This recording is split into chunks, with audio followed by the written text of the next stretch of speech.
integrating the world seamlessly through effective means of communication. In 2019, we have passed the milestone of publishing the highest effective paper in Sri Lanka. This paper is focusing on 5G security and privacy concerns. Overcoming practical challenges of power generation, transmission, and distribution. The knowledge acquired is actively utilized by scientists and engineers in designing to prevent or mitigate the damages caused by light. Development and implementation of a driver assist setup that enables a truck and trailer system with 2 pivot joints to be reversed safely were some of the fundamental areas of approach primarily exposed at SLTC. Time and time again, we are faced by an occasional glitch thrown at us, causing a significant drawback to the steady climb of millions of lives around the world. In this hour of dire need, SLTC experts edge closer to disrupting the algorithm of this deadly pandemic, enhancing the efficiency of resource allocation for the government and health authorities, improving employee healthcare conditions related to customer handling, delivering drugs at an inexpensive rates, facilitating the detection of the virus in ongoing laboratory testing, adding value to the Sri Lankan healthcare system, maximizing the productivity and establishing job security, resulting in an increase of employee satisfaction, incorporating monocular camera-based obstacle avoidance technology in mobile robots for monitoring patients in hospital wards are some of the ongoing researches designed to facilitate the timely need of the nation. Aimed at catering the futuristic need for exploration, SLTC takes 3 steps forward by allocating resources to enable a state-of-the-art research facility on the grounds of innovation. As civilization transcends to an era of efficiency, survival still calls for expansion and advancements in problem solving for issues unknown in the present context. Herein lies the pretext of SLTC, the school for all in one school.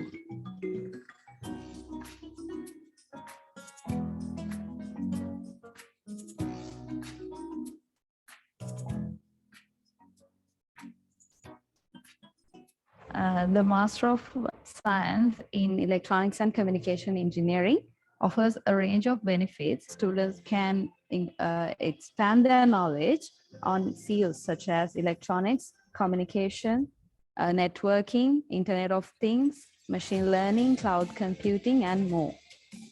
The curriculum has been designed by highly skilled academic staff and is delivered by such staff in a comprehensive and up-to-date manner. The students can achieve multiple opportunities and also enhance their knowledge on electronics and communication fields. The students can expand their professional network by working under master's degree programs in ECE. The students are able to confront lecturers from both local and international universities and work with students in industry and work with supervisors in local and international venues. So this enables them to gain supervision and recognition for their work and present their work in international conferences. By gaining a master's degree certificate from the ECE, the students are able to have multiple opportunities in both academia and industry. So mainly talking about academia, the students are able to gain higher chance in getting offers for PhD scholarships and research collaborations in local and international universities. When we talk about overseas industrial positions, the industrial positions are offering higher salaries for students with MSc degrees. The students are able to have higher research opportunities while they're completing their MSc program at ECE. They are able to work in collaboration with both local and international supervisors who give them more opportunities in terms of conducting their thesis and also working with industrial professionals. So this enables them to work in diverse environments which are in universities and also in industrial scenarios. The students who are following the master's degree at ECE are able to have more research opportunities while doing their master's program by involving in research activities with their supervisors and working in collaboration with industrial experts in industrial environments.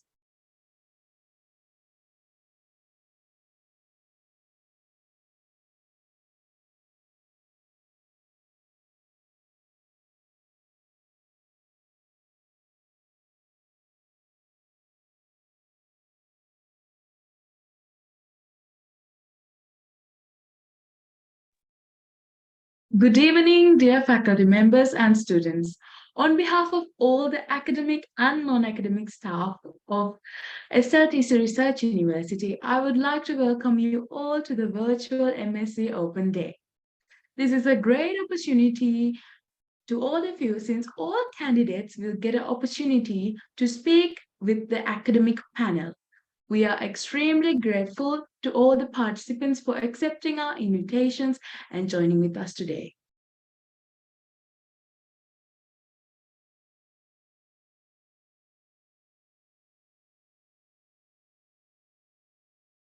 Now, I would like to invite a key personnel of the SLTZ Research University. He is the person behind the success of the School of Postgraduate Studies and Research, SLTC. He was also listed as the top 2% of the scientists in the world according to the recently released list by Stanford University, USA in 2022. Professor Dushant Nalin Jaikoti, Dean, Faculty of Postgraduate and Research, we warmly welcome you, sir, for the welcome speech and introduction to the School of Postgraduate Studies, to the School of Postgraduate Studies and Research and Programs. Thank you, Sudeepi, and good evening to all of you. And I'm so glad that many of you have taken time away from your busy schedule and joining us in this evening to discuss about the potential opportunities and the learning opportunities that SLTC provides. So in this particular open day, we discuss about the masters in electronics and communication engineering. That is the next level for most of you to scale up your chances in number of ways. You may be dream to be pursuing your higher education at the PhD level, or else promoting your career as a professional engineer. So the postgraduate school has prepared list of skill developments that we think a future engineer of 2030 is required. So we have spent some time in preparing this skill development program, and that we will be offered for our students from the next year, January onwards. So it will be actually a piggyback on you, like it's a top up. Like there will be no fees for this particular skill modules to undertake, but it will be added value for your program. And by doing so, we expect that the SLTC produce highly employable and a skilled graduate that suits for 2030 requirement of the world. So some of them I will just go through. Right. And we know the new world is about the artificial intelligence, and whether we like it or not, we have to be part of it. Machine learning and the artificial intelligence. So machine learning and artificial intelligence will play a key role in many of the new jobs that are expected to come. So traditionally, I educated in electronics engineering, and we never had any module that deals with AI or the machine learning. And we never thought that it's going to be useful or something that we should learn when we are at the grad school or in the undergraduate. But now the world is different, and many postgraduate programs in the world, and also including the undergraduate programs that we see, they offer AI and the machine learning program. So we will also have a program, AI for embedded systems, that's a 1 credit, and then machine learning for the wireless communication, and then workshop for advanced embedded systems and IC design. We plan to offer this together with the partner laboratory in Chennai.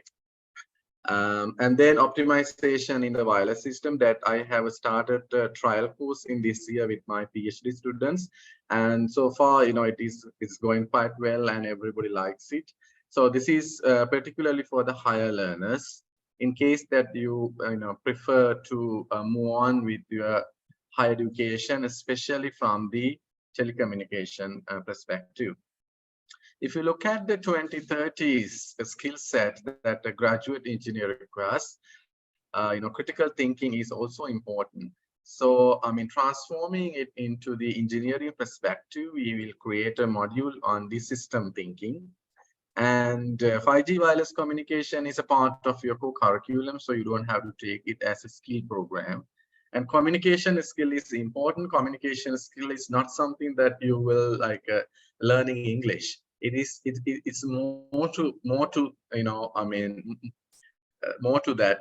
So maybe we are very versed in English or Sinhalese or Tamil, but still we may have communication skill, how best we transform our idea into the large audience. So it is a skill to learn. And entrepreneurship and innovation is something that we cannot miss. And I think many of us, at some point would like to be entrepreneur. And I was an entrepreneur at some point. Like I have tried a startup company, and I think many of the academics, would like to try at some point in their career. So even if you are moving as a professional engineer, still there is a room for you to be an entrepreneur, to contribute to the world or the Sri Lankan economy from what you learn. So cybersecurity is something that we cannot avoid as all the systems goes on the digital. So this is our graduate profile that we are planning to harness on. It doesn't mean that we offer all the modules, but we will try to offer most of them across 2 years time span. So let me also briefly explain you our research center. So the Center for Telecommunication Research Center, that's a CTR, is the hosting body of this particular program, because the resource people, who are teaching and supervising, they are more or less affiliated with the Center for Telecommunication Research Center. So it's one of the strongest center in when it comes to the SLTC's research portfolio. Right. So currently I am heading the center. So we have a number of research areas that we are studying, and it is the largest research arm of SLTC, and it's one of the largest research center, probably the largest research center when it comes to the telecommunication. We have about 10 active members, and some of them are actually abroad. So we have partnership laboratories in Lisbon and also in Russia. So we work with a number of research areas at present. Unmanned aerial vehicle, that's a drone. So one of my colleagues in Lisbon said the drone mania. So this is something you cannot avoid. And I have particular interest on studying various channel models and resource allocation, and network slicing that is related to the unmanned aerial vehicle. And the laboratory is traditionally studying various multiple access technologies like the NOMA and then rate splitting multiple access technology. So when we established CTR Center back in 2019, one of our main topic was wireless power transfer. And so we have actually had about a couple of PhD theses, and we filed few patents and published number of journal papers on this topic. And we recently tapped onto this new area on the machine learning for wireless communication. I had to actually study myself on machine learning, and many of us in the center have had the education in machine learning as well. So we now apply machine learning as the tool, but it's not that we research on machine learning, but we use it as a tool only.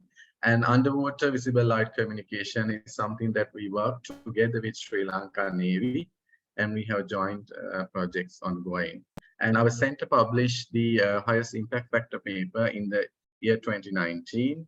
And we present Sri Lanka at number of world's best conferences, IEEE, Globecom, ICC, Infocom, And research is quite expensive, and SLTC is I think one of the fewest universities in Sri Lanka which finance the internal research.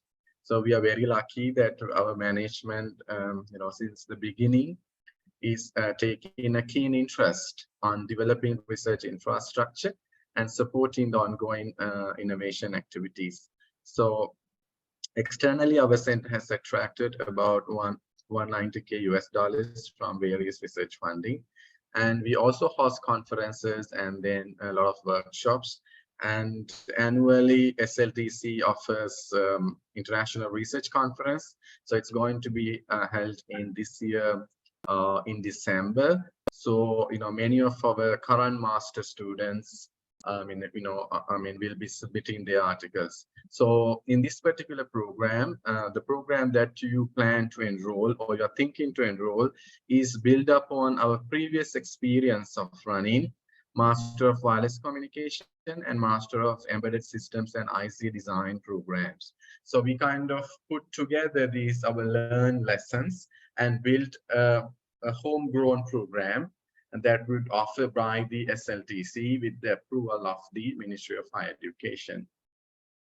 So I'm not going into much detail. So these are the researchers. We have master's and PhD level researchers and also postdoctoral level.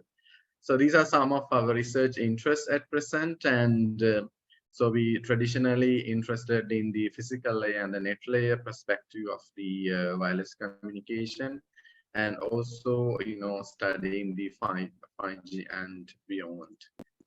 So these are some of the selected research grants. So recently I haven't actually updated this slide. So we are working on various drone related grants these days that are funded by the Portuguese Research Council and then Sri Lankan research bodies. And also we have one project which is funded by the EU Commission. So the future plans, by offering these master's program and the PhD programs, and we expect that the student would contribute to the program and to our university.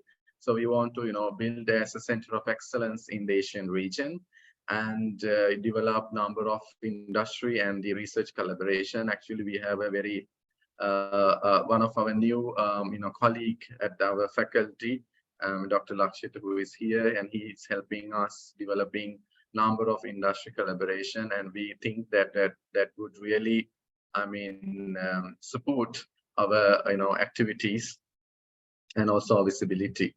So the center supports these educational programs, MSc in Electronics Engineering that we discussed today, and wireless comms, IC design and embedded systems, and PhD in Electronics and Communication Engineering. So we have many academic collaborators, and I think one of our collaborators is also here with us, Professor Hakim, and he will give a very inspiring talk to you.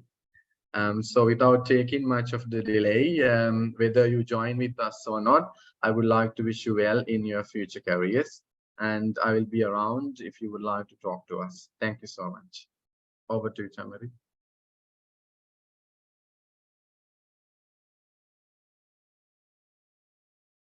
MSc in Electronics and Communications Engineering is a highly demanding course with many opportunities. Now I would like to invite Dr. Vishaka Basnaik, Program Lead, MSc in Electronics and Communications Engineering, to discuss regarding the program.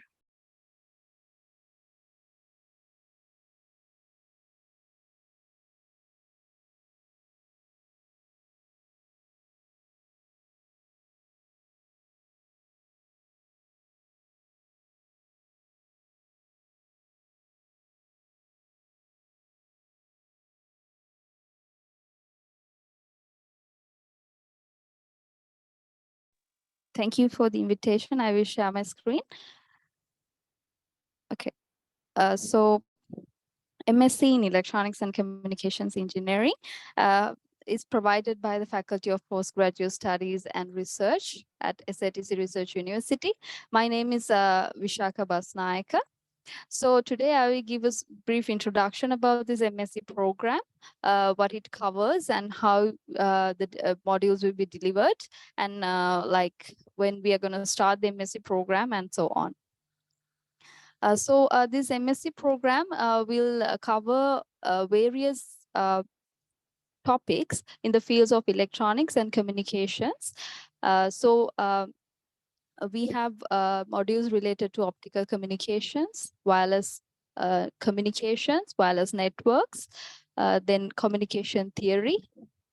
And we have modules related to electronics, such as power electronics, mechatronics, signal process, embedded systems, and so on. Apart from that, we have other modules such as signal processing, image processing, video coding, to enable us to employ our communication and electronic systems for different applications. So in this MSc program, we are covering a diverse scope in terms of modules. So it covers both communications, electronics, and also like application based processing. In this program, we will be covering mainly 12 modules, 12 core modules. And then we also have 10 elective modules, out of which you can select number of elective modules in order to satisfy the required number of credits. So I will explain that in a little bit in the next slides. Then we go on to talking about the research thesis. So research thesis is something that is going to constitute of the maximum number of credits or the highest number of credits in this MSc program. So therefore, it holds a high importance.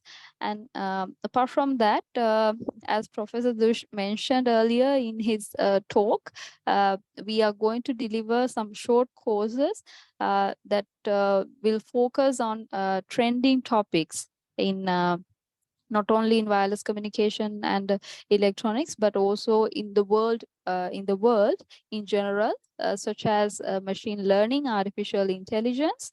And we are going to be using those artificial intelligence and machine learning in different applications. In applications such as embedded systems and wireless networks, those techniques will be applied. So such kind of courses will be offered to you during this course. And after following those courses, you will receive a separate certificate of completion. Apart from that, those courses will cover areas such as cybersecurity, entrepreneurship, and so on. So by those courses, you can get information regarding the cutting edge technologies in the current world. So apart from that, this MSc program will be held over a duration of 2 years. The total credit count that will be covered will be 60. And this MSc program has been approved by the University Grants Commission and the Ministry of Education in Sri Lanka. And this MSc program equals to an SLQF level of 10, which means Sri Lanka Quality Framework level of 10.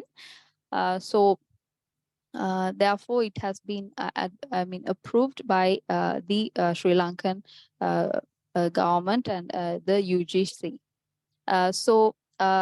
In this MSc program, we are having a set of skilled experts in both communications and electronics and processing areas to deliver you modules. So when talking about the lecture panel, we have Professor Dushanta Nalin Jayakodi, who just talked to you before this presentation.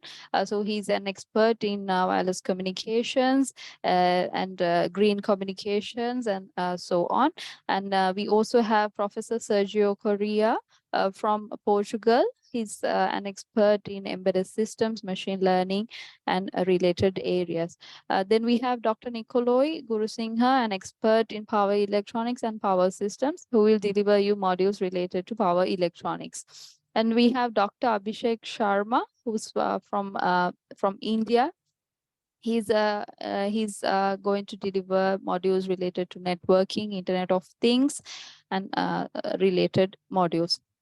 And then Dr. Lasit Yasaketu is an expert in image processing and video coding. So he will be delivering modules and teaching you related to those areas. So we have other lecturers as well, Dr. Sampath Dirisinghe, myself, Chaturanga, Priyashanta, Mr. Leslie.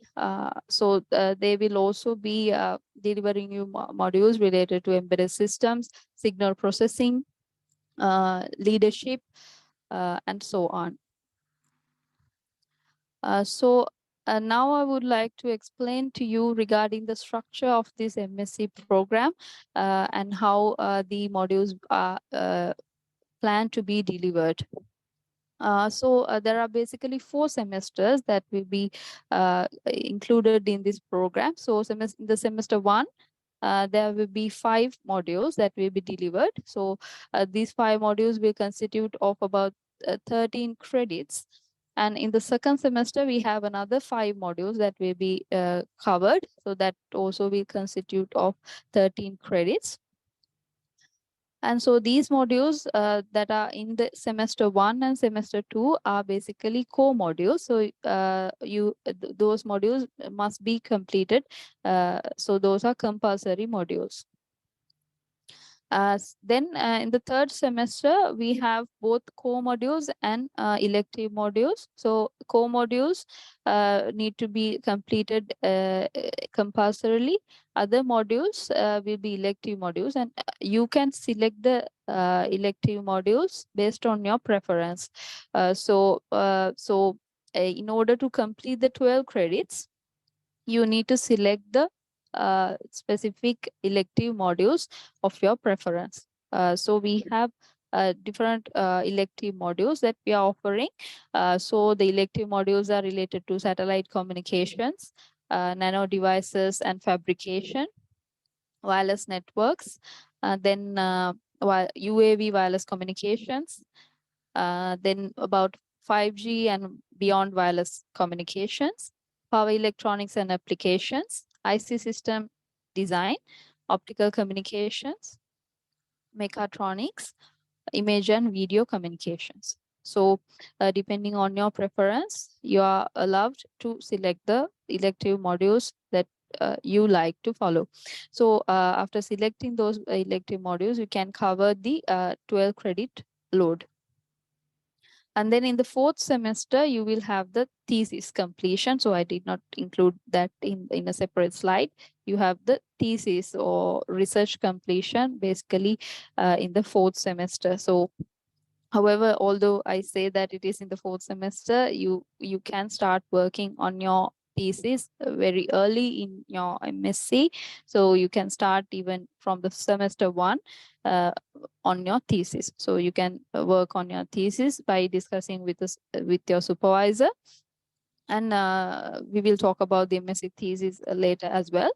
So when I talk about the other modules starting from semester 1 to semester 3, we have evaluation criteria that are defined for each of the modules. So when we talk about the evaluation criteria, we have assessments that will be given to the students.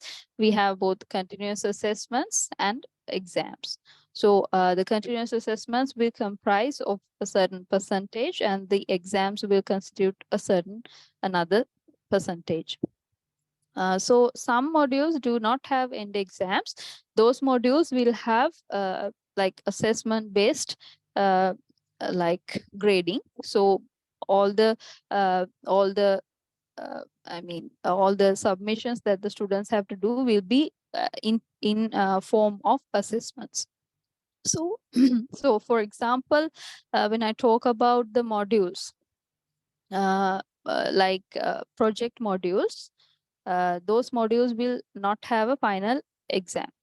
So when I talk about the individual project module, that module will have an assessment strategy focusing on the individual project that is completed during that module.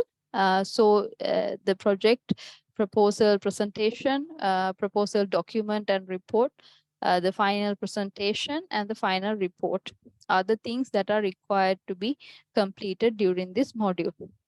So for all the other modules, we will have basically continuous assessments and some kind of a exam. Right, so I mean, so for specific modules, we will only have the assessments. For other modules, we will have both the continuous assessments and the end exam. So these are the modules that we are having all those assessment strategies, and these are the modules that constitute the MSc program. I'm not going to go into detail regarding each of the modules and explain their assessment strategy. So if you have any questions specifically, you can ask. So I will now go on to talk about the MSc thesis. So MSc thesis, as I said before, you do not have to start doing it in the semester 4. However, you can you can allocate your time during the semester 4 to do your MSc thesis and complete it, and do the presentations and face the defense. So the MSc thesis is something that is very unique to you. So because of that, you will have to put the maximum effort to the MSc thesis. So it is going to be something that you can market yourself in the future. So apart from following the modules in an efficient manner, you can also focus on the MSc thesis from the beginning of the MSc program, such that you can complete the research on time and complete your thesis and submit the thesis and face the defense and complete it in a successful manner. So after completing all this work, you will cover credit load of 60 credits, and then you will be able to get your MSc degree. So when I talk about the delivery of the program will start by the 3rd week of October. So that means in the next month, by the 3rd week of October, we will start this program. So the lectures will be delivered fully online, and we will use the platform Zoom to deliver the lectures. There could be some changes as well, depending on the lecturer. So we are mostly using the Zoom platform. Apart from that, we will have assignments and we have announcements that will be given to students via the online learning management system that we have at SLTC. We call that the LMS. So with the LMS, we are announcing the students the newest updates regarding the course, and we are giving assignments to the students through that platform. The students can view the assignments and view resource materials provided by the lecturer in this portal. You will gain access to this LMS once you register to this program, and you can gain resources. You can obtain resources of the lecture materials and lecture videos, and you can view the assignments and submit the assignments into this platform. Then also I must mention this, you have a good lab at SLTC premises at Paduka. So if you want to do your lab practicals and your hardware implementations related to your thesis, you can come and do the research work here at Paduka. We have fully equipped lab facilities for wireless, optical and electronics at the Paduka premises. So therefore, you can gain advantage of that as well. So when I talk about the exams will be held in person at Paduka for all the students who are residing inside Sri Lanka. And so if you're abroad, then you can request for the exams to be held online. And also if you have some legitimate reasons that you cannot come and do the exams in person, then you can provide your legitimate reasons, and once that request is accepted, you will have the online exams. You will have the permission to do the online exam, and that online exam will be conducted under like regulations at SLTC for online exams. Apart from that, if you have any other questions, you can also direct those questions to this spsr@sltc.ac.lk email. So you can also ask any question that you have during this session as well. So with that, I would like to conclude my presentation. So if you have any questions, I would like to address them. Thank you so much. Thank you, Dr. Vishaka. The moment we all have been waiting for has finally arrived. Associate Professor Hakim Muhammad, University of Bourgogne-Franche-Comté, is joining us all the way from France to discuss regarding the job opportunities in France. Professor Hakim Muhammad, over to you. Thank you very much. I will try to share my screen first.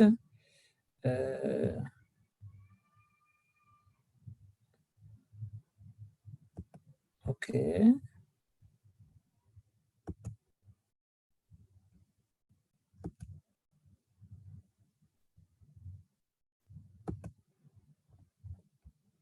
I don't know. Could you see my screen?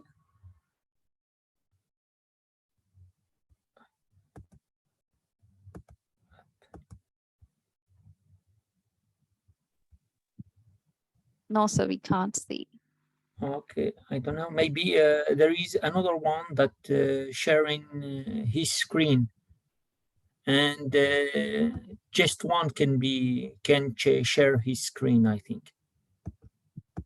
Let me check, sir.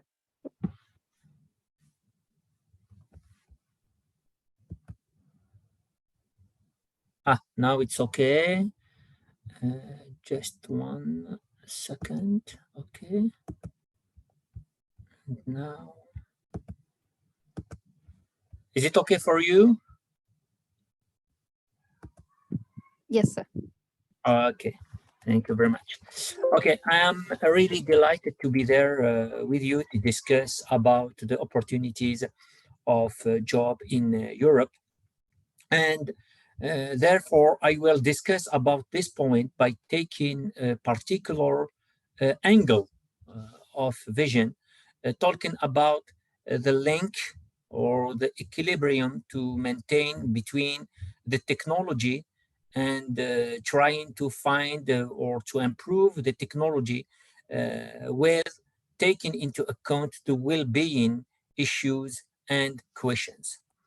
I remember at the beginning of the 19th years, I read a book about development of software engineering written by Grady Bush.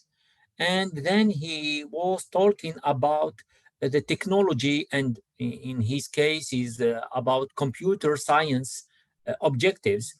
And he say at the beginning that the objective of technology is to provide more time to fulfilling activities such as cultural, artistic, societal, familial, etc. In other words, I think that the first objective of technology is to improve the well-being of people.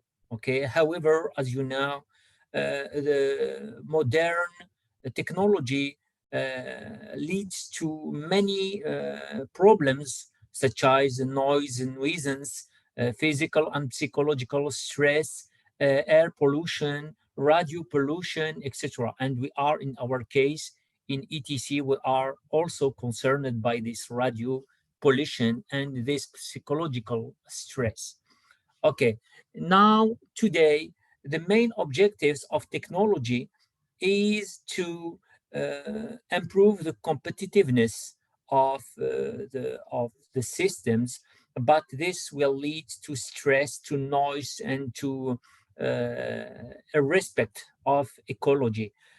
We need also to improve the omniscience of the systems by knowing everything, but this leads also to some problems about the privacy protection and the energy efficiency. The question is all the data needed and required and all the data that we collect are really necessary to get effective service, I mean. And also, the objective of technology nowadays is also the ubiquity. Ubiquity means that we need to get the service anywhere, but this will also lead to some problem of energy efficiency and radio pollution and problem of ecology. Then I think, and it is in Europe especially, okay, and here I am like describing the mind state of European people is to the return back to the basics. People need technology that serves first their well-being. Okay. Um, let's just discuss about like kind of map of the electronics and communication field in Europe. Okay, in terms of mobile telecommunication, Europe represents like a market of 500 millions of people with a penetration rate of 86%. Okay, which means that 86% of the people in Europe have a mobile phone. Okay, but this penetration rate is less than some Asian countries like Singapore, for example, where this kind of penetration rate exceeds the 100%, which means that some people have more than one phone on one smartphone on, or one device to communicate in 5G network, for example. Okay, in Europe, we have about 30 manufacturers and suppliers. Okay, you can find the list of these different manufacturers and suppliers in the link given here. Okay, which is less than other countries and other region in the world. Okay, but there is really a new policy in European Union, okay, to reduce the European dependency to foreign semiconductor manufacturers. Okay, this is due, as you know, to the current political context in the world. Okay, there is many conflicts, and then European Union thinks clearly and in effective way to reduce the dependency of Europe to the other countries that takes the lead in semiconductor field. Okay, and the objective of European unions is to reach 30% of their needs in terms of semiconductors produced in Europe, okay, and in the European Union countries. Okay, in terms of smart homes and smart city fields, um, smart home is less popular than, for example, in North America. Okay, only 62% of housekeepers in Europe thinks about implementing smart home system. However, something really interesting that I think measure the mind state of European people is the fact that 98% of the housekeepers interested by implementing smart home system in their house do it for energy cost reduction. Okay, which means not just effectively a notion of reducing the ecological footprint of the person, but it is the ecological aspect is one of the major concerns and one of the major consideration taken into account by the European people. Okay, however, in USA, for example, this audit says that only 51% of the American are interested or consider the energy cost reduction as the main objective. In American people consider that the security is the major aspect considered in this case. And just one thing that could be also interesting to consider here is that in Europe, 24% of the householders prefer purchasing smart home service from electronic retailer, which means that these householders try to conceive their own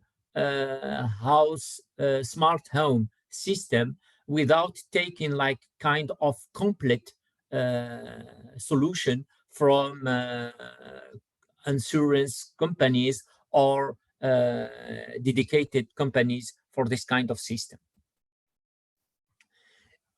In terms of connected object and Internet of Things, also European Union plan to get about 48 billion of IoT devices in Europe during the 2 next years. Okay. However, this will raise the question of privacy protection. Again, European people are very concerned by the fact that these objects and these devices should not overlap on the privacy life of the citizen. European Union Commission also work on the next generation Internet of Things with more interoperability between devices. The objective is to propose norms, standards that allow that any device produced or manufactured by any company could work with other kind of devices. The objective also is to provide edge computing systems that allow that data collected locally could be then used locally without be sent to remote cloud system to be used. Okay, and the different fields on which the European Union are working is to use this kind of architecture to the automation domain, agriculture, aerospatial, and domestic and industrial automatization. And here again, there is many questions concerning the well-being aspects, like the optimization of edge computing location, okay, because that will cost also in terms of interference if we put numerous number of edge computing centers. This will lead to more interference and more radio signals, and then that will increase the radio pollution. Europe also is characterized by less companies than in North America. Okay, in the field of Internet of Things, I see that North of America has about 1,300 companies working as suppliers or manufacturers of IoT devices. However, in Europe, we have about 300 companies, but we have some big names and known actors such as Sigfox. Okay, I think you know that there is also a protocol, Sigfox, for low pan systems, okay, low energy access network. And Sigfox is a company from France. In terms of mobile network technology, coverage in Europe. Actually, currently, the use is centralized over the 5G and 4G technology. Okay, there is no use of 3G and the oldest technology. And here I show on the right side, I show the largest mobile operator per country. For example, you see that Orange is a very affluent provider in Europe, okay, like in France, Austria, and Bulgaria here. And you have also for each country, I give here what is the major and the leader operator in the country. And you see that in major countries, there is like 4 or 5 operators that share the same market in each country. For example, in France, there is 4 major operators like Orange, SFR, Bouygues, and the Free Telecom, represented by the group Iliad.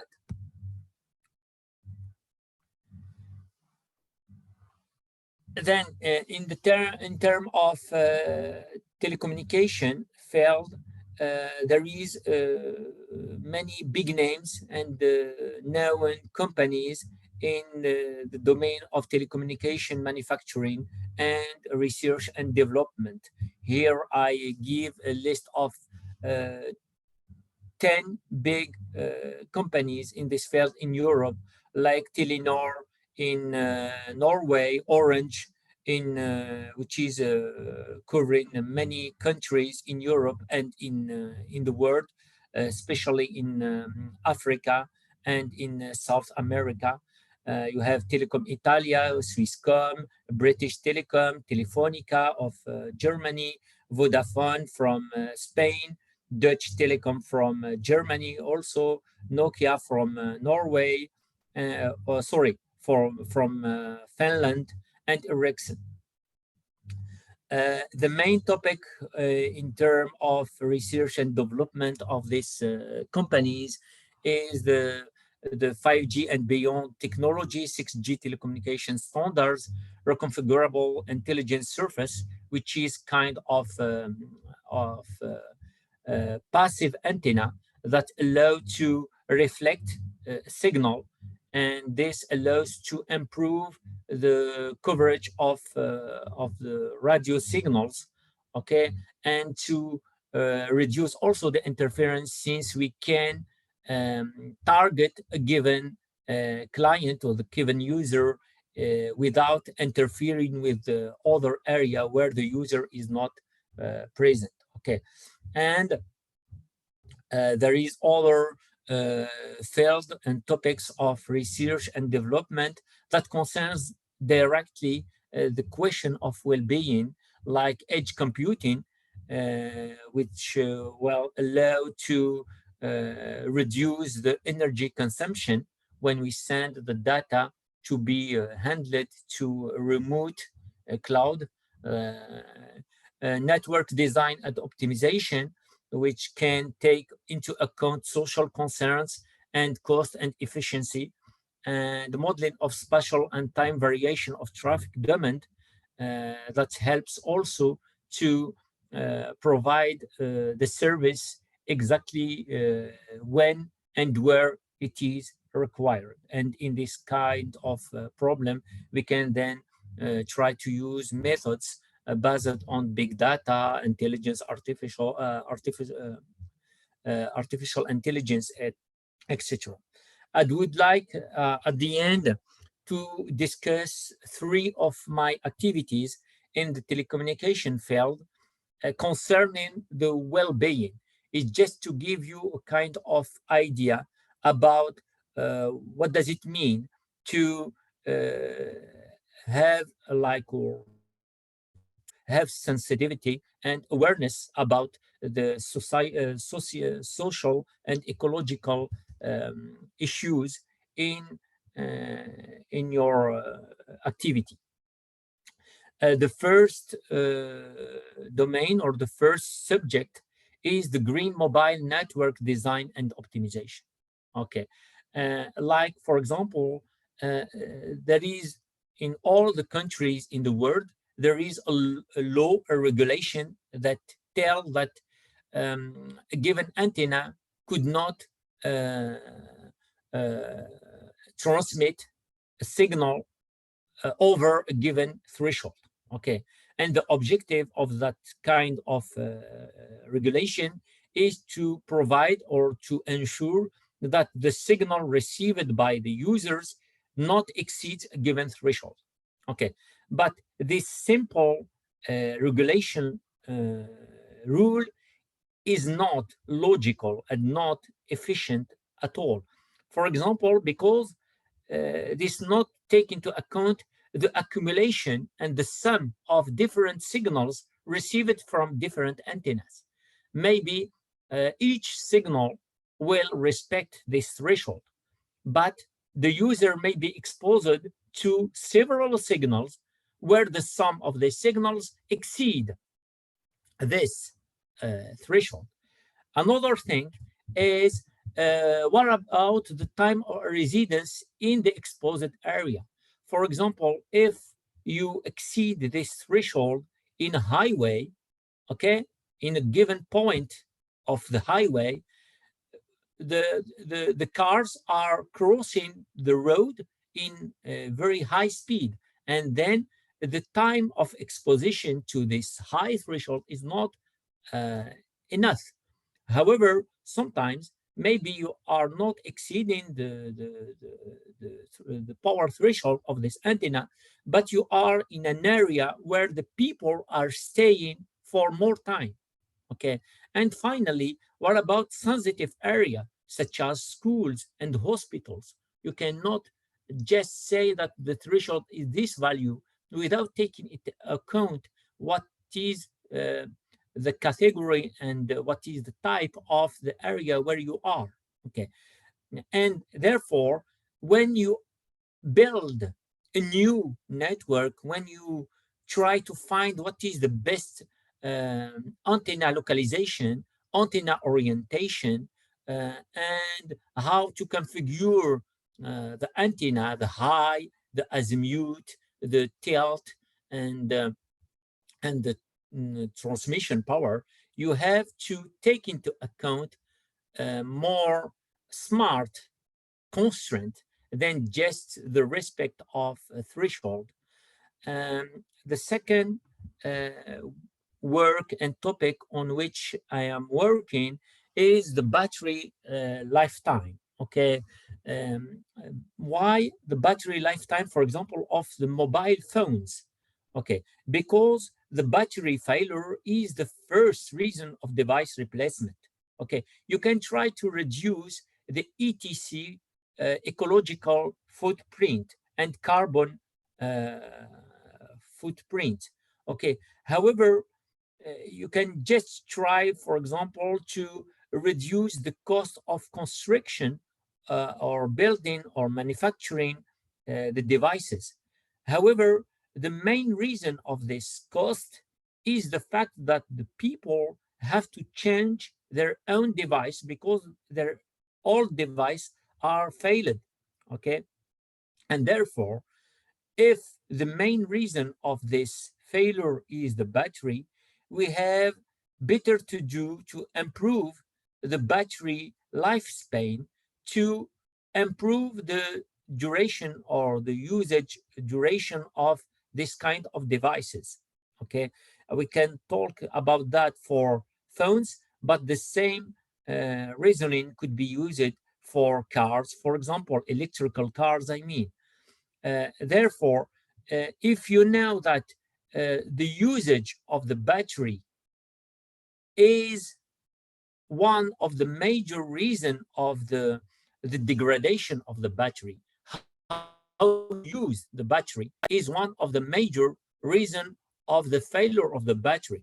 For example, if your battery is always charged to 100%, it is not a good thing.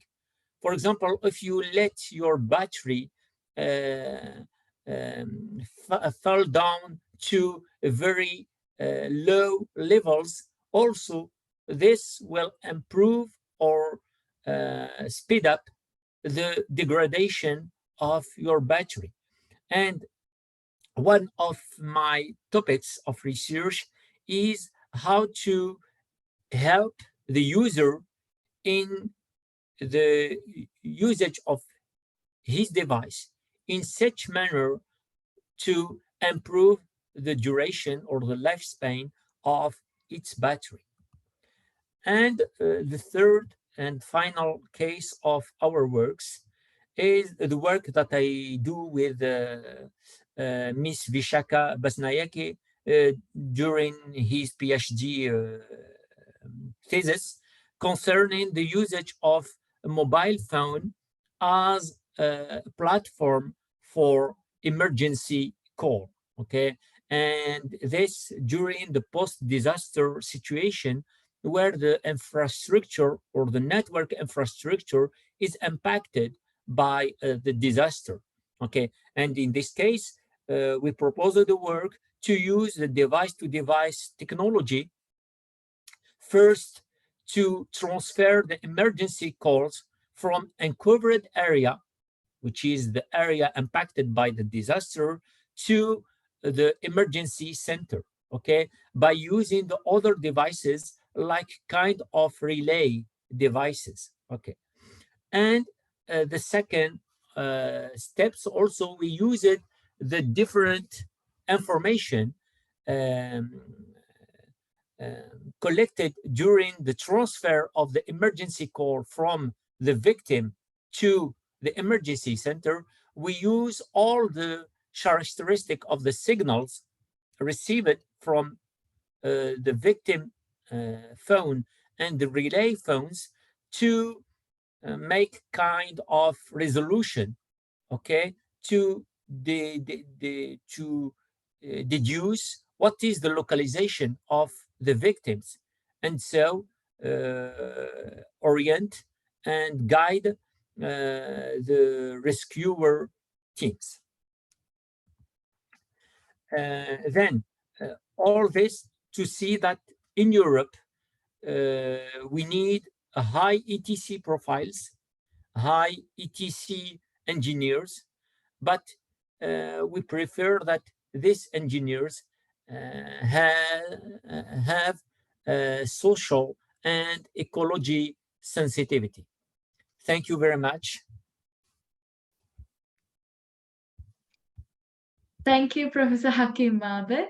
I would now like to invite Dr. Lakshita, Associate Dean, Faculty of Postgraduate Studies and Research, to speak on the job opportunities in USA. Thank you very much, Supibi, and good evening to everyone. I hope I'm audible. Supibi, am I audible? Yes, sir, you're audible. Okay, good evening, everyone. I think we have gone through a very comprehensive explanations. I think at the very beginning, Professor Dush and Dr. Vishaka explained the importance of the course that we offer and the content of the course. I think if we start with that point, I think Professor Dush mentioned about the innovation part and the research part. So that's the uniqueness of the program that we offer at SLTC when it comes to the Electronics and Communications Engineering Master's program, because we are well known for research, as we are tagged as a research university, SLTC Research University. We have a very high focus on the research part. And also, we connect with the industry because we know that there is a very important point that we all need to focus as academics, because whatever we do, have to be reflected in the benefit as a benefit for the general public. So we always try to connect with the industry and get the industry requirements, because these are related to technology. Yes, of course, that we focus on the fundamentals. At the same time, we focus on the application side of that. And that's how a student or a degree holder will also get benefited, because he will have a strong connection with the industry. He will know what the industry wants. And then we will guide you to do those kind of research. At the same time, we are focusing on the innovation aspect of that as well, of the research work that you do. So we can guarantee that your research will not just end up in a thesis, but if you really want to make it an innovation, if you want to apply for a patent, if you do good research, we can apply for a patent. So we can help you in terms of the intellectual property aspect of your research as well. And we have a Office for Research and Innovation, and we have a Technology Innovation Center, which help the researchers to take their research work, the outcomes of their research, or the intellectual property of their research into the next level through patenting. So you patent your technology means you secure your technology, the technology that you develop under your name. So you have the ownership for the technology after that. So if you really want to transfer that technology into the industry, to the industry, so that the industry would commercialize it, then you will also get a benefit out of that part as well through technology transfer. So there will be a monetary benefit when it comes to a technology transfer. So we are thinking about the entire spectrum of research when it comes to these master's program. And also, Professor mentioned that we are offering some course on entrepreneurship, because that's a very important part when it comes to academics, because it's not just entrepreneurship. When academics are involved in entrepreneurship, or it becomes technopreneurship, because we are dealing with technology. So it has a higher value when it comes to technopreneurship. So whatever the business focus that you bring in, or the business model that you bring up, has a technology part as well. So through that, you can value your technology, you can value your product or your service at a higher price, keeping higher profit margins. So that's the main important thing in this program. And also as SLTC, we are a big family, and we are closely connected with the other departments, other faculties as well. And under our business faculty, there's a venture program, business venture program, and entrepreneurship. So if you develop a technology through this program, then we can connect you with the ventures, SLTC ventures program, so that you can build yourself as an entrepreneur or as a technopreneur. And in that way, you will help yourself. And not only that, you will help your community, and you will help your country to come up with new technologies. So this is an ecosystem where we have all the components under one roof, under the umbrella of SLTC. So by engaging with our program, you will get all these opportunities, not just a certificate or not just a thesis at the end of the coursework, but we will guide you for your future career as well. And then if we move on to the next part, I think Professor Hakim did a very comprehensive explanation on the job opportunities, job market for the graduates who get a master's degree in electronics and telecommunication industry, especially in the Europe, as well as he mentioned about the opportunities in the US as well. Since I'm from a different field, my field is materials science. I'm a material scientist, but so I will add a layman's perspective into that explanation. For me, when people talk about the new technologies coming in, such as AI technology, IoT, machine learning, automation, most of the people in the job market or in the industry are feared about this, because they will always think that these technologies would replace their job, or a robot will replace their job through AI or through automation. That's a fact. That's happening even at the moment. That's happening. So less skilled people have to get reskilled in order to secure their job, and also they might need to do 1 or 2 jobs in their lifetime, or maybe more than that. But that's where a graduate in electronics and communication engineering has the upper hand, because for all these new technologies such as automation,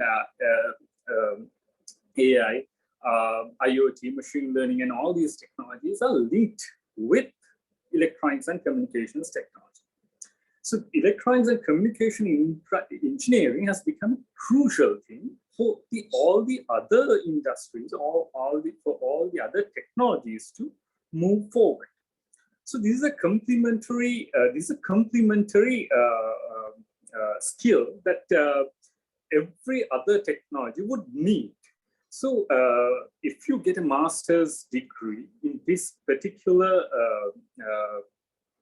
arena, in this particular area, you will have an upper hand, and you will definitely secure your job, because for all the other technologies, whatever it is, the electronics and communication engineering part is needed. So these engineers who are skilled with all these capabilities are very much needed for other technologies to move forward. So that's a very important part, and that is one big reason why you should follow a master's degree in electronics and communications engineering. And if we go through the big picture, now we all know that the population, the world population, is increasing in a drastic way. Now we are at 7 billion, but soon it will become 10 billion. So we have to produce food for them, right? So, but there are obstacles. The farming lands are greatly decreasing, the amount of farming lands, and also the labor is not sufficient, and you have to make more fertilizer. But you have to, at the same time, you have to go for high yield crops, and that's where you need technology, and that's where you need technologies such as IoT, drone technology, and many other technologies, because there is a real need for food, not just for food, but also for energy. That's the other important thing. There's a real need. You have to go towards renewable energy. But when it comes to renewable energy, then there are things that they need. So communication engineering and electronic engineering is playing a huge role in that area. And also, when it comes to disaster management, you need telecommunication engineering, as Professor Hakim nicely explained. So when it comes to all the areas, naming food, agriculture, healthcare, water purification, you name it, for any area, you need electronics and communications engineers. So when it comes to US, I think if you just Google for the job opportunities for an electronics and communication engineer in the US and also in Germany, you will see there are many opportunities. And the most important thing is these are highly paid jobs. Even for a fresh engineer, there are 6-figure annual salaries when it comes to US context. And also because you need these kind of engineers. And also if you consider the job opportunities, every year the job opportunities are increased by at least 8%. So that means there's a clear requirement for electronics and communication engineers who are really skilled at what they're doing. And also, if you're skilled, you will get paid. So in terms of job opportunities, there are a lot of job opportunities. And also when it comes to PhD or MPhil opportunities, scholarships, there are a lot of opportunities because every country, even India, is lacking electronics and communication engineers, because we all know that India produces a large amount of engineers, but still in the job market, there is a vacancy for electronics and communication engineers. So that means when it comes to the global context, there's a real need for these particular people. So I think I should stop by now. I brought up a very general view, general context in terms of the need of the electronics and communication engineers. I hope through the other talks given by experts, I think you might have got a better idea. Thank you very much. Thanks for being.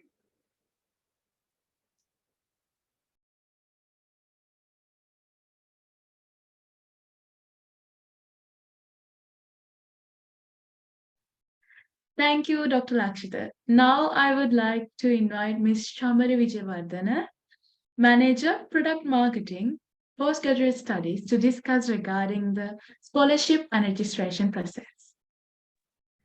Thank you so much, Supiti. Please give me a minute to share my screen. I hope all of you can see my screen. Is it visible, Supiti? Yes, it is. Okay, thank you. So everyone, thank you so much for attending for the virtual MSc Open Day.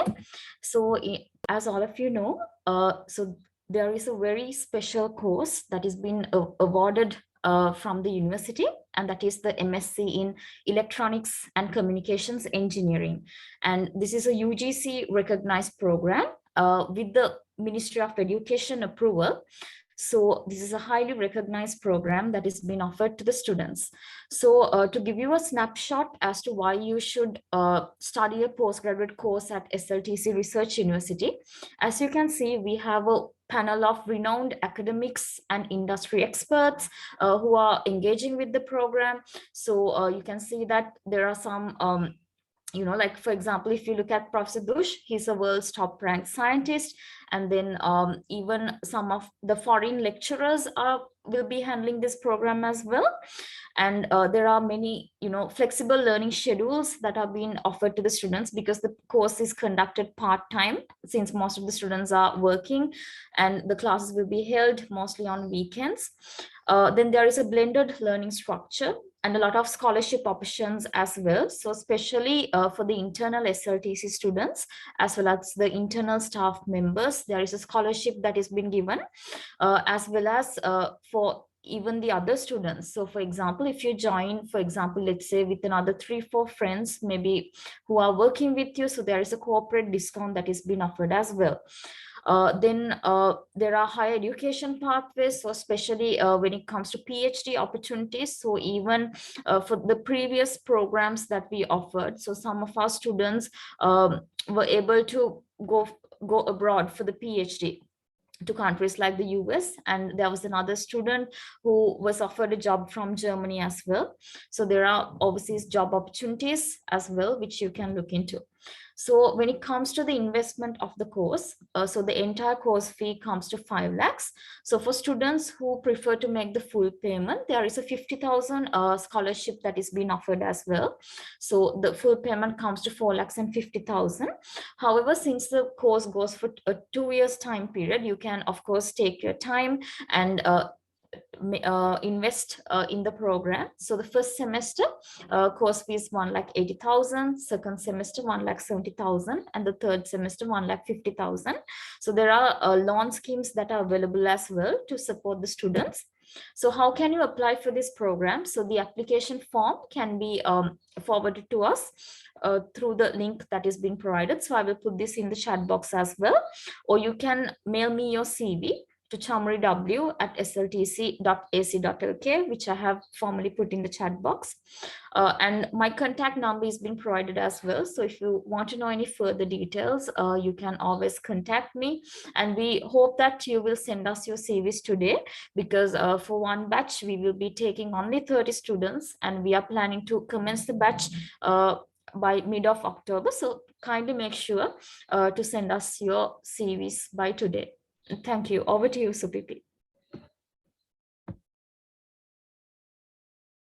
Thank you, Ms. Shamari. Now is the time for you to interact with the academic panel. So if you have any questions, please feel free to ask. You are most welcome to unmute your mics and speak, or you can put your questions in the chat box.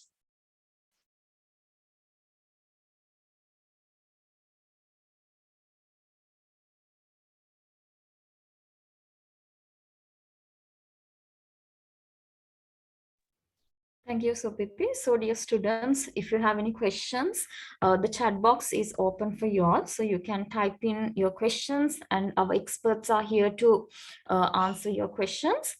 Or else you are most welcome to unmute the mic and speak.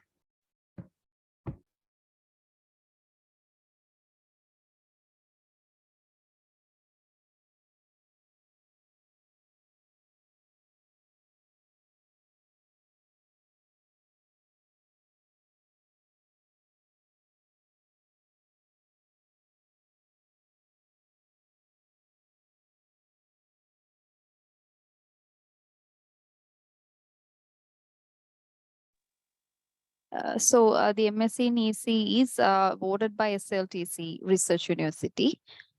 So it's provided by the local university, SLTC.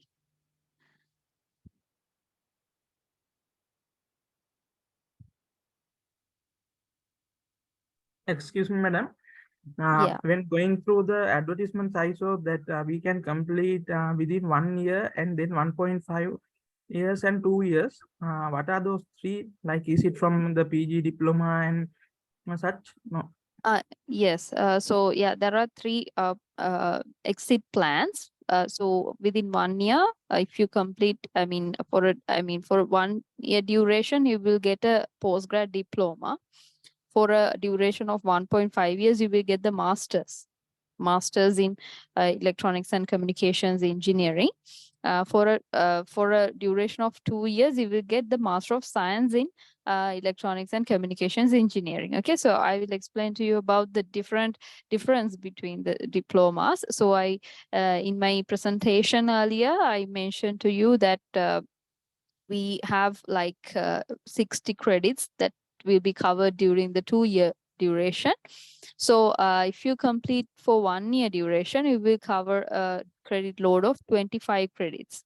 So that will equal to the SLQF 8 level, and that will equal to the postgrad diploma level.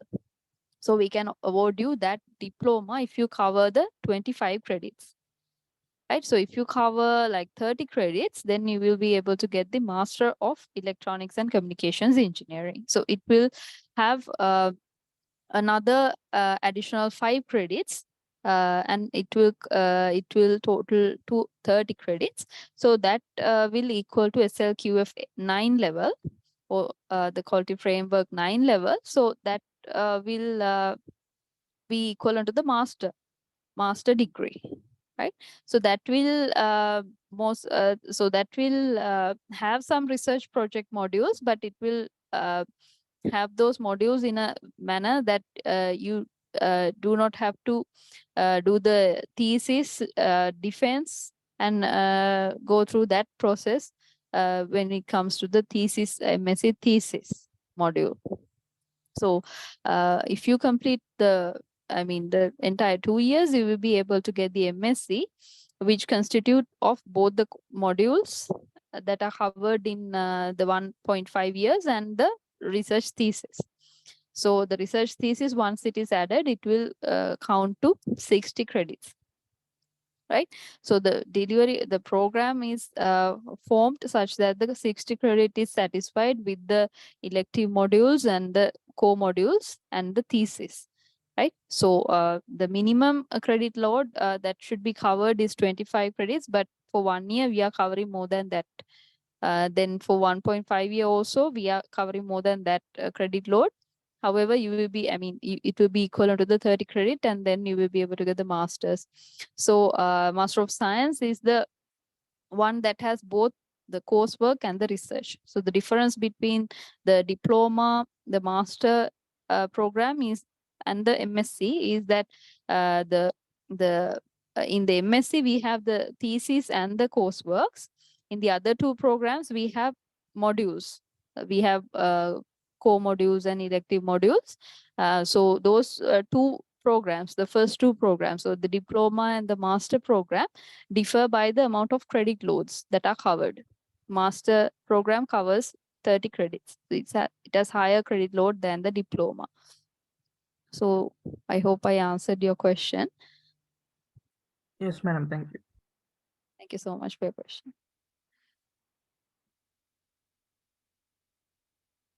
Do you have any other questions? Any other student? If you have any questions, you can ask. Doctor, there is one question in the chat box. Okay.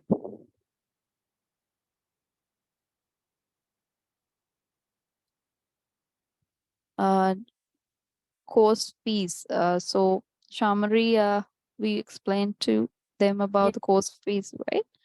Yeah, so the entire course fee comes to 500,000.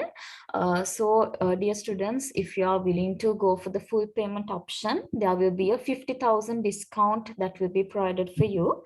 So that will be 4,50,000, the entire course fee. So I think it's actually a very convenient price for the investment for the students, because if you look at the other institutes, I think when you compare with the in terms of the resources that you will be receiving, because this includes everything from your library facility fee through to your examination payment to your tuition payment, everything including comes to 4,50,000 if you go for the full payment option. However, if you prefer to go for the semester based option, that is also available, and the course fee will come to 500,000. Yeah, hello, excuse me. Yes. Yeah, so the course fee is same for all the master's program? We are currently we are discussing mainly regarding, we discussed about the course fee for the electronics and communications engineering only. So that is 5 lakhs. Okay. For the other two programs, the course fee is different. So however, we are currently posing the MSc programs for the moment. So you will not enroll, you will not be able to enroll for that program. However, the course fee is different in that program. So it I think it constitutes to an amount around 8 lakhs. So this program is lower in cost than that. So yes, so madam, so the yeah. Can I enroll in that? Sorry?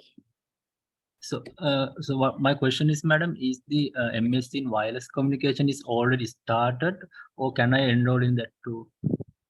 So the new intake is not, yes, Chamari. So currently the intake is open for the MSc in Electronics and Communications Engineering, because the students, it's actually a great option for the students. And even if you look at the first semester of the subjects that are offered for the MSc in Wireless Communications and the MSc in Electronics and Communications Engineering, it's quite similar. So the only difference is you might not have to bear the exchange rate fluctuations, because if you look at the MSc in Wireless Communications, the entire course fee comes to 8.5 lakhs. So actually most of the students found it quite difficult to bear up with that as well. So I think that the MSc in Electronics and Communications Engineering is a great option for you, because even in terms of the recognition the UGC recognition is there, the Ministry of Education approval is there. Then you have, some of the best lecturers in the industry who are engaged with this program. So, and all the facilities will be provided to you, and everything will be, it will only cost you 5 lakhs, and you do not have to bear the cost of the exchange rate. So it's a great investment for you. So please send us your CV. Send us your CV to the email address which I have put in the chat box. Then I will arrange an online discussion for you with Dr. Vishaka, so that you could discuss regarding your profile and your future ambitions and how the MSc could carve the pathway for that.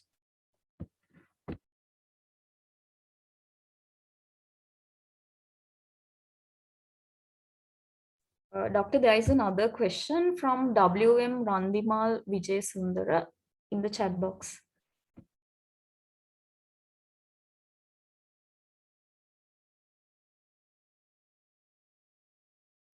Sorry, I didn't see that.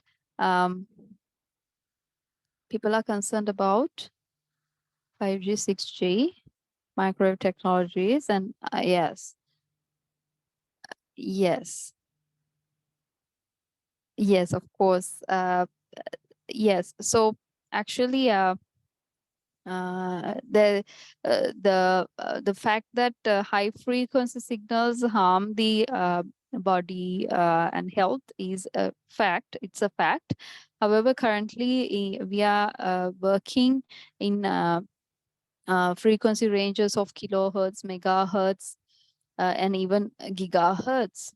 However, most of the time, when we are working with high frequency, we are not exposing that to the environment. So when we are going into ranges of like terahertz and beyond that, we are considering that as a harmful signal. So therefore, we have different standards that are defined in the telecommunication field that define like what is the frequency range that you should transmit your signals in.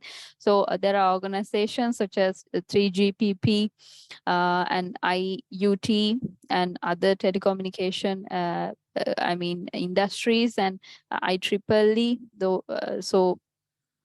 Those kind of organizations, they define the frequency range that we must limit ourselves to, such that the health concern is reduced. I hope I answered your question. So we are not allowed to transmit with beyond the given frequency range when we are using it for radio communication and for like signal propagation in the outside environment, in the open air. Right? If we want to transmit very high frequency signals, we have other means of doing that. We have both like wireless communication and optical communication, as you very well know. So in optical communications, we do have this enclosed structure to send the high frequency signals. So we can use optical signals to send the high frequency signals. So for the moment, we do have those kind of protective medium to transmit the high frequency signals. I hope I answered your question, Randimal. Thank you for your question. Do anybody else have questions for us? Doctor, there is another question in the chat box. By whom, Chamri? Sorry? It's by Jinendra.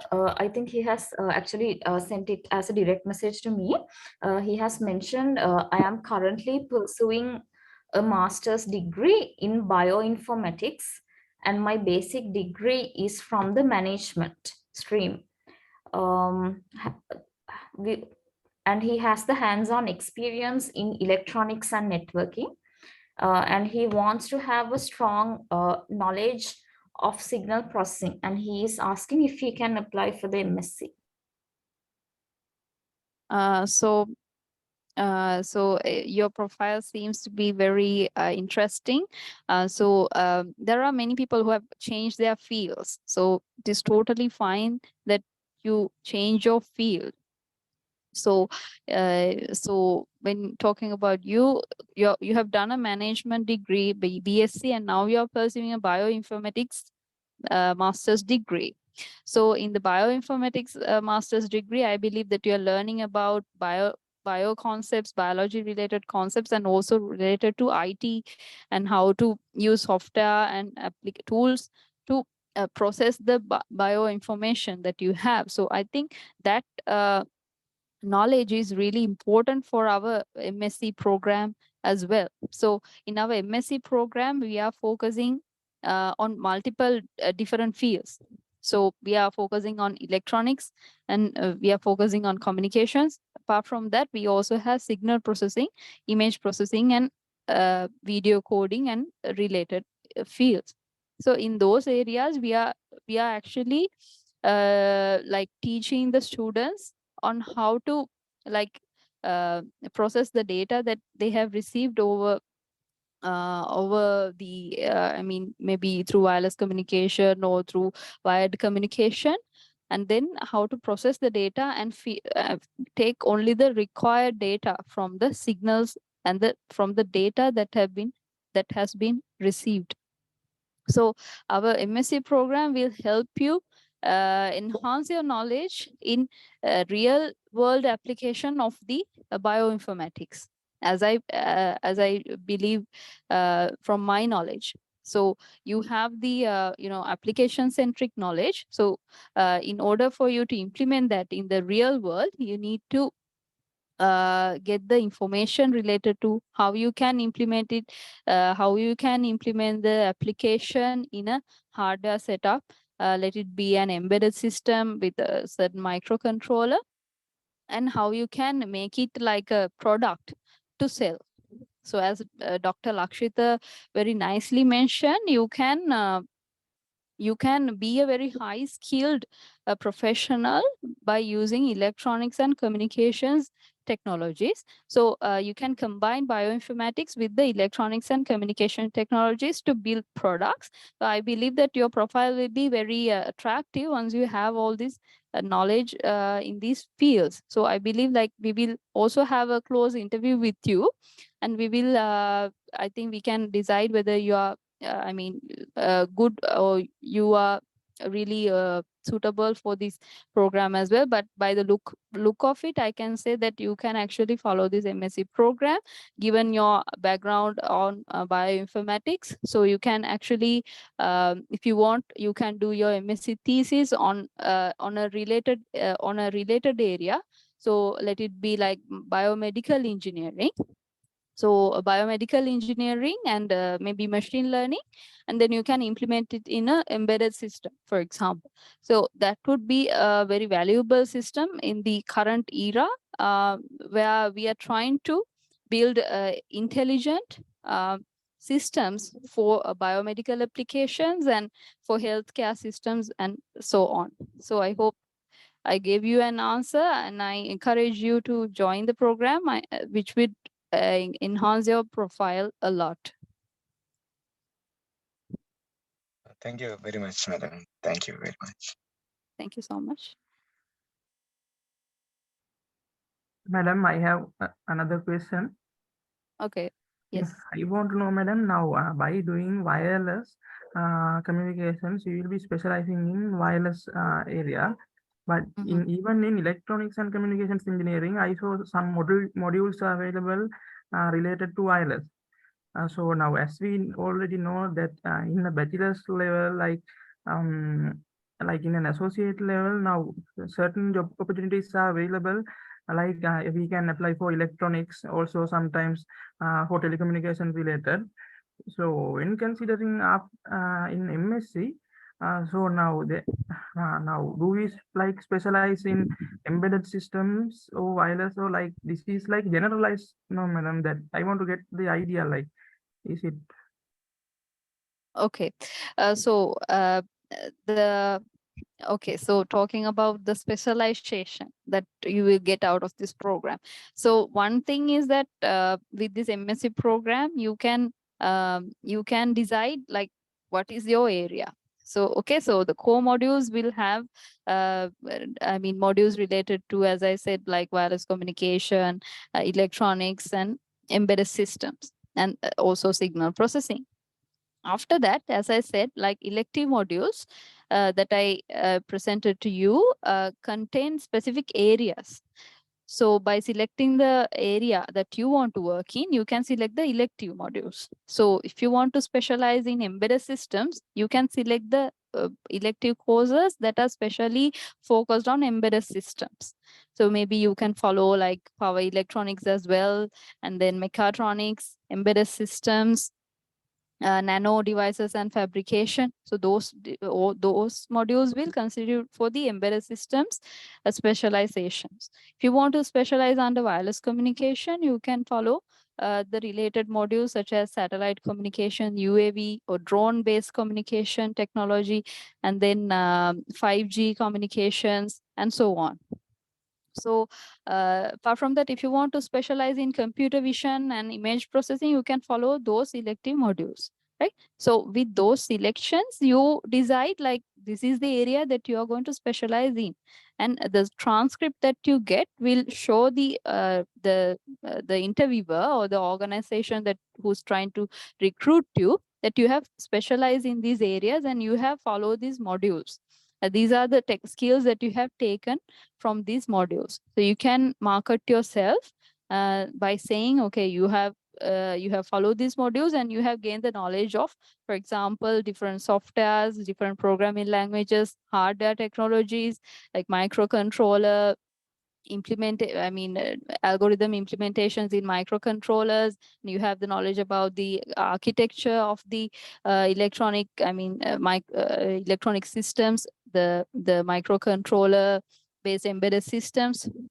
So you can market yourself by using the technologies that you have learned in those modules, right? That is one point. The second point that I want to bring out is that your thesis, and that's why I especially emphasize on that. Your thesis is something that you can form or customize based on your area of interest. So if you want to do if you want to specialize in embedded systems, or if you want to focus on embedded systems, you can do a thesis on that.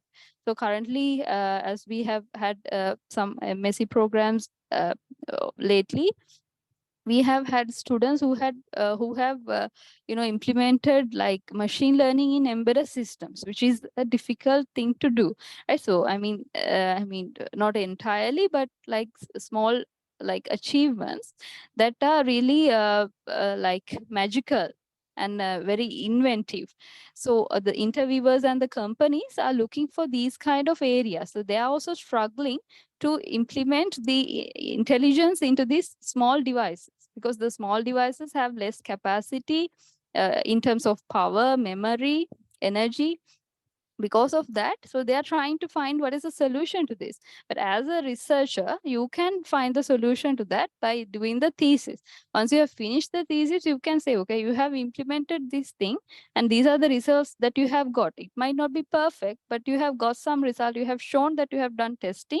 So you can show that your experience is like in that level. So you have done some hands-on work. So with that, you will be able to market yourself as a specialized engineer in that sector. So I believe that this MSc program allows you to specialize in the area that you want, while also giving the knowledge on other areas that are related to that specific area. So, if you specialize in embedded systems, you will still need some knowledge in wireless communications, still need some knowledge in satellite communications. So it might also be useful for you. So I hope I answered your question. Thank you for your problem. Thank you.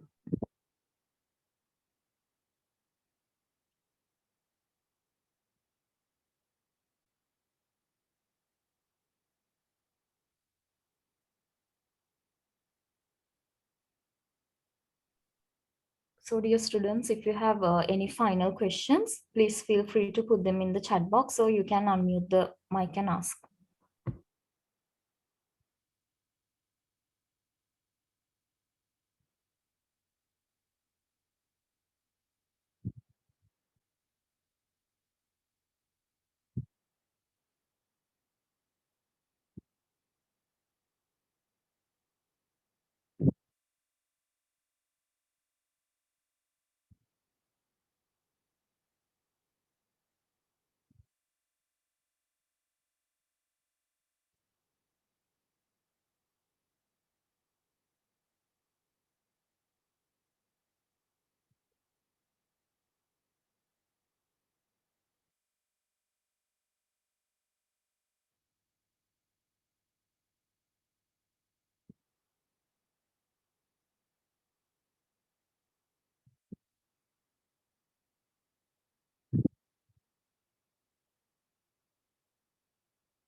Well, is there any more questions?